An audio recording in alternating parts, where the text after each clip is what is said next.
Hey, good morning, everybody. It's Rental Robert with the No Pay No Stay Network. Here we are, Saturday morning, about 7:30. Already delivered a load of dirt to a customer. Got to drop the trailer off so that another customer can fill it up with some old privacy fence. You know, had a situation occur yesterday that found out somebody that I knew committed suicide, and I remember about 30 years ago putting a 357 in my mouth. I remember what the powder residue tasted like on the end of that barrel. I remember how the metal tasted. I remember how cold it was, putting it in my mouth. And I remember just being in such a dark place that, there felt like there was no hope, that things were never going to get any better. And that's simply not true. There were some things that I wasn't doing for myself that I needed to be doing to, keep my sanity and be mentally and spiritually healthy. And, so it, it's very sad for me because I remember and I understand the mental capacity that person was in because I've been there before.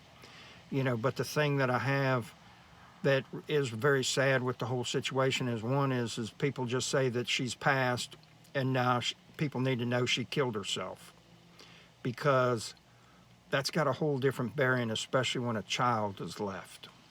And the thing is that we so rarely want to address suicide that it does need to be talked about, and it is a silent killer because generally speaking, the time when you find out about it, it's too late.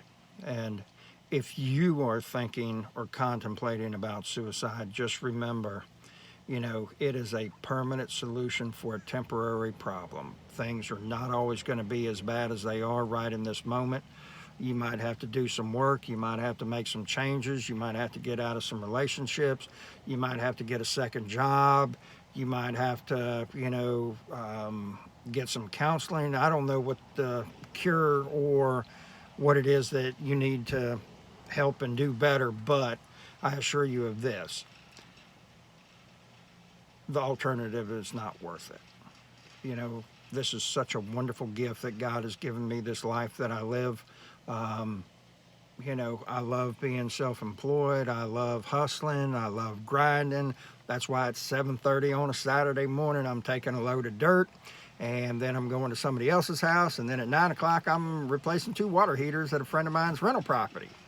And the thing is that life is constantly changing, and we have to change with it. And sometimes that means that we have to start doing things that we normally don't do, and that might be, telling others and being honest. Hey, man, them voices inside this head right here, those same ones that tell you you're a piece of shit, you're not going to do anything, you're not going to amount to anything, you're too big, your hair's too long, it's too short, you're too white, you're too black.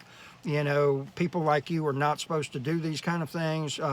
You came from the hood, you're never going to do any better. I don't care what that voice tells. It says, not today, Satan. It ain't happening. Today I am worthy. God did not create you to be mediocre. I assure you of that, okay? And even he had to have help.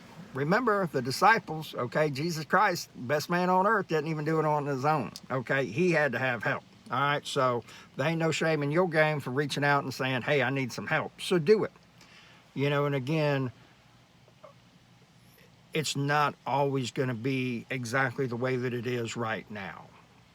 Things can get better. They will get better. It might take some work. I'm not going to lie to you and sugarcoat it and say, because my experience has been is if I do nothing, things get worse. Okay, so I do have to do some work. But again, and feel free, if you're thinking about it, send me your number and I will give you a call. I will talk with you. Um, you know, it's not that bad. It's Rental Robert. Have a wonderful day.